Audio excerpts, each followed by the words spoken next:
বিশেষ করে তরুণদেরকে, যে তরুণদেরকে আমরা দীর্ঘ 15 বছর ডাক দিয়েছি, সভা সমাবেশের মধ্য দিয়ে আমরা সমাবেশ করেছি, সাতটা নদী পার হয়েছি, বিভাগে সমাবেশ করেছি, আমাদের ছেলেরা গুলি খেয়ে মরেছে।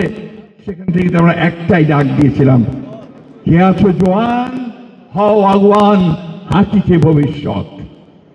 কারণ আমরা শুধুমাত্র তরুণরাই পারে, যুবকরাই পারে, সেই জন্য আমরা তাদের কৃতজ্ঞতা জানাচ্ছি।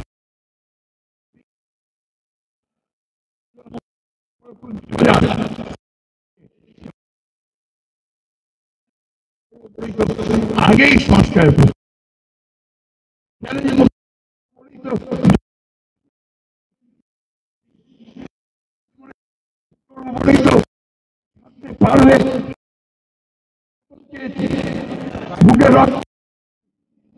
যেদিন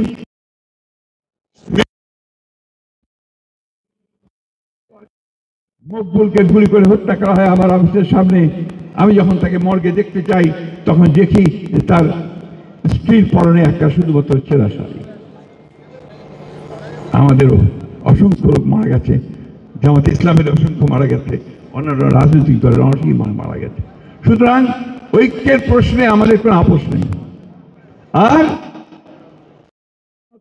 প্রশ্নে আমাদের কোনো আপোষ নেই। পরিষ্কার করে বলতে চাই, বিএনপি আমরা একটা লিবারেল ডেমোক্রেটিক পার্টি। এই লিবারেল ডেমোক্রেটিক পার্টির গণতন্ত্রের মধ্য দিয়েই, নির্বাচনের মধ্য দিয়ে পরিবর্তনটা চাই, এবং সেই পরিবর্তনটা পার্লামেন্টের মধ্যেই চাই। আমি অনুরোধ করব সকলকে এই বিষয়গুলো ইতিবাচকভাবে দেখবেন। আর যে জুলাই সনদের কথা উঠেছে, জুলাই সনদের প্রস্তাব তো আমরা অনেক আগে দিয়ে দিয়েছি সরকারকে।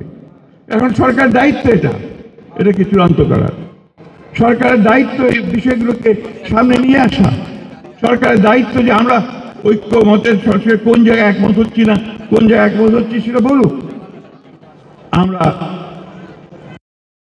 বাংলাদেশ দেখতে চাই, আমরা এই তরুণদের ভবিষ্যৎ দেখতে চাই, আমরা এই তরুণদেরকে কর্মসংস্থান করতে চাই, অর্থনীতির বিকাশ ঘটাতে চাই, কৃষক শ্রমিকের উন্নতি করতে চাই, আমরা মহিলাদের ক্ষমতায়ন চাই। এই বিষয়গুলোকে আমরা একখানে আনতে চাই। আমরা ধর্মীয় স্বাধীনতা চাই। আমরা অবশ্যই আমাদের স্বাধীনতা, সার্বভৌমত্ব, এই প্রশ্নে আমরা কখনো আপোষ করিনি, কোনোদিন করব না। বেগম খালেদা জিয়া আমাদেরকে সেই পথে শিখিয়েছেন। আমাদের নেতা প্রেসিডেন্ট তারেক জিয়াউর রহমান সাহেব আমাকে সেই পথ দেখিয়েছেন। আর এখন আমাদের তরুণ নেতা তারেক রহমান এই দীর্ঘ 8-9 বছর ধরে আমাদেরকে সেই পথে এগিয়ে নিয়ে এসেছেন, যেখান থেকে আমরা আরো শক্তিশালী হয়েছি, আরো আমাদের আত্মবিশ্বাস বেড়েছে যে আমরা বাংলাদেশকে সত্যিকার অর্থেই একটা গণতান্ত্রিক রাষ্ট্রে পরিণত করতে পারব। আমি আয়োজককে আন্তরিক ধন্যবাদ এবং কৃতজ্ঞতা জানাচ্ছি। সত্যিকার অর্থেই একটা সম্ভাবনার সুযোগ আজকে সৃষ্টি করেছেন। আসুন, আমাদের এই সমস্ত সন্তান, আমাদের এই সমস্ত ভাই যারা নিহত হয়েছেন, তাদের পরিবার, আমাদের সেই সমস্ত পঙ্গু সন্তান ভাইদের, তাদেরকে সামনে নিয়ে, তাদের মায়ের অশ্রুধারাকে নিয়ে বীরের রক্তস্রোতকে যেন আমরা কখনো বৃথা হতে না দেই। আসুন।